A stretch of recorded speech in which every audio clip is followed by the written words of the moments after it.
This video is an addendum. Please mind the 5th edition clickbait you probably saw in the title. I covered the Silent Striders, and this video is going to be talking about 5th edition Silent Striders, because in my last video, I was talking all about, oh, there's like no lore in 5th edition, there's nothing. And I completely missed this. This is on me, this is my fault. I missed that there's a new book, or at least it's in pre-order. If you pre-order it, you get a PDF copy like right now, but the Tribes of Gaia book for 5th edition, which actually details all of it. The pre-order dropped this month. I didn't know. It's been name dropped a handful of times in my comments.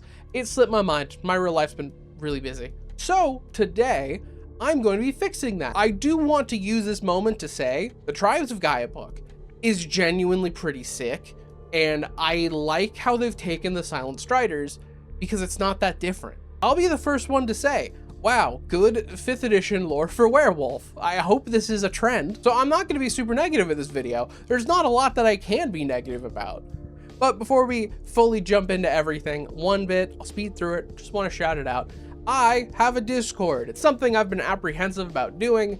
I'm not a big Discord guy, especially community servers, but a fun hangout place for like shit posting and sharing cool stuff you're working on or taking part in. That sounds fun. So it's the link in the description.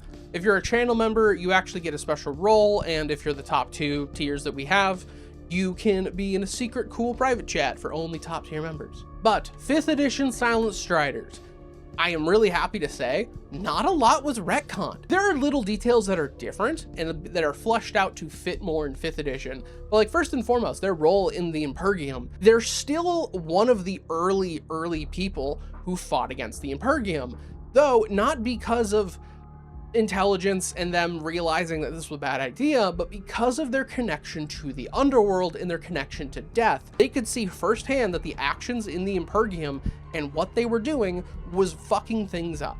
It was creating wormbanes, it was creating a lot of strife and misery, and largely feeding the worm. So they were one of the first to push back against it. In fact, because of this connection, they were actually being hounded by these angry spirits and by these wormbanes that they were taking part in creating.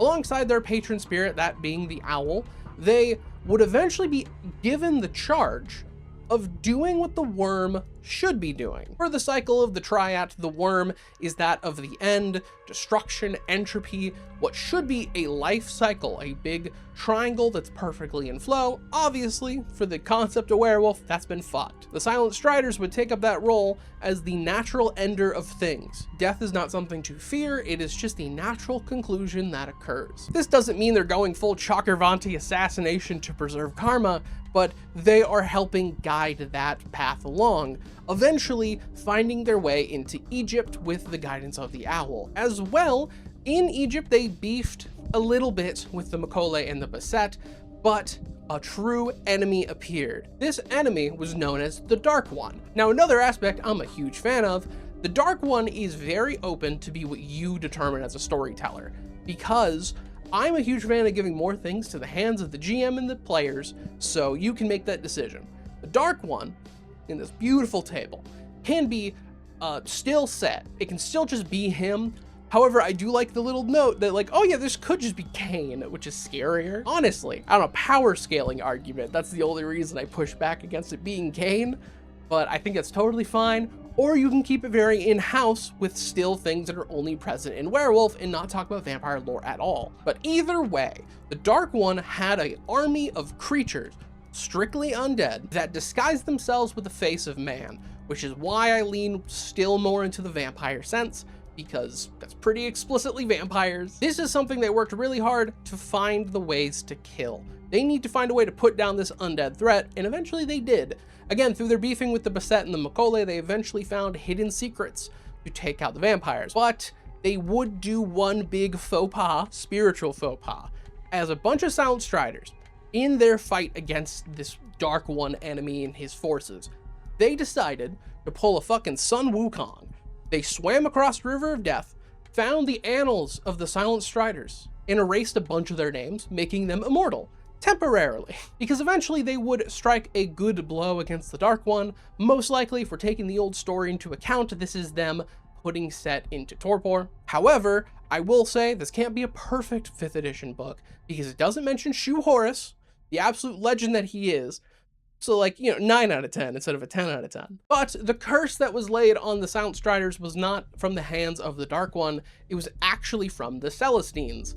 Now, for those who don't know, the Celestines are the big old spirits for Werewolf the Apocalypse. They are essentially minor gods that exist right under the Triad.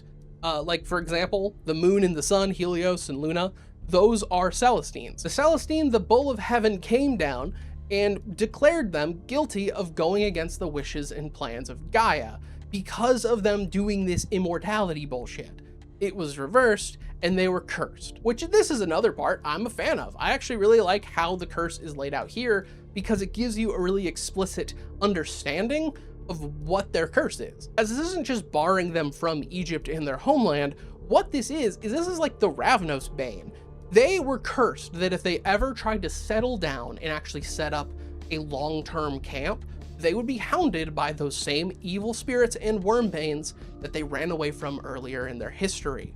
So they have to constantly wander. But this makes the curse just feel really present in their history, because then it would go on to mirror the history I talked about in the other video. They would travel around, they fucked with Rome because Rome built roads. They also hung out with the Mongols a lot because the Mongol Empire really suited just their living standards. Though over this history, this would start a lot of issues with Silent Striders and how they're viewed. A lot of the other tribes view the Silent Striders as a bunch of fence sitters who wouldn't take part in the larger scale battles and work against the worm when they were taking those efforts. It's just they weren't hanging out in the same spot for too long, so people didn't trust them, as well as seeing their connection to like spirits and shit as really creepy. So the Silent Striders are a group of outcasts, and because you can pick the tribe you're part of, their recruitment pool has people that were basically ostracized, people who live on the outskirts or just never were able to make the connections other people were able to make. As well, they had their use of being messengers, but I really like that 5th edition brings this up. They're actually viewed in current modern nights way more harshly again, because their role is just not as important. As like, sure, you can be a messenger. Bro, I got a text from across the fucking country. Sorry, you took like months to walk from there? Sucks, dude. I already know this shit. So to basically get permission to camp with the other Garou in their temporary methods, they actually have to do a lot more. They have to bring gifts of some kind. They have to bring way more tangible things that you can't use mass communication to do. The methods that they do this wandering, by the way, I do want to mention, it is not random. They call it the circuit. The circuit, like, as it kind of implies, you're running a circuit. They have dedicated areas, largely seasonal based, but that's kind of fallen off in more modern days because we have the ways to get around this. Their paths are predictable. It is a big cycle or circle somewhere. So like if you really understood the circuit a specific Silent Strider took, you could ambush him a few weeks later. They also did their best to keep the Garou Nation in check, but again, just people didn't trust them. They didn't trust them, their role was becoming worse and worse. I don't know, they were still viewed as Garou who couldn't pick a side. When the Cult of Fenris, Get of Fenris and everything else, when the Cult of Fenris started rising up and preaching their ways of the final stand against the worm, and they're essentially just, we're going to use raw violence for everything now. The Silent Striders were one of the few that didn't have like a bunch of their members go join the Cult of Fenris. They had like the fewest members do that. They had to deal with the fact that the nation was falling and they couldn't do anything about it. There's one last thing I want to mention though, and that is the recruitment, because this is now a thing we can talk about. To become part of the Silent Striders, you must appeal to the Owl. The Owl's a tricksy, weird little guy. It is stated that if you try to appeal the Owl for answers or just ask questions about stuff, he just gives you more questions. He's that kind of guy. Can't give a straight answer to save his life. But to become a Silent Strider, first things first, you need to understand the cycle of life and death. That the path and the journey you take from life to death is a sacred thing. There are 3 challenges, kinda, you need to face to become a Silent Strider. The first one is very unique to each person, but it's something that is meant to embody that concept, and you're supposed to accept that fact. That in death, sure, you are dead. However, your actions can still ripple and affect things. Your body can nourish the wildlife. Your actions that you took can still set things in motion to save people in the future without you physically doing it. Second part. This one is like a reverse challenge. It's not even on you. You have to sleep while being guarded. Your mentor, or maybe a pack, some group of Silent Striders is going to watch over you while you sleep. Because in your slumber, you will have a choice. This is challenge number 3. Your choice is to accept your death or leave, because this is a hard thing people have to go through. You have to accept that one day you will die, which, like, I won't lie, that's fucking terrifying. I don't like that idea. Similar to a lot of people, it's a scary thing to confront. Even more scary if you say yes and you say that I will accept my death, you fucking die, like actually die, and those watching over you must get your spirit and bring it back to your body. Through this experience, you are now a Silent Strider. When you wake up with your soul back in your body, congratulations. But yeah, I just want to say, like, I genuinely really like this 5th edition lore. I think it's really good. Like, I'll lay out my biases right on the table. I like this because it's just what I would do.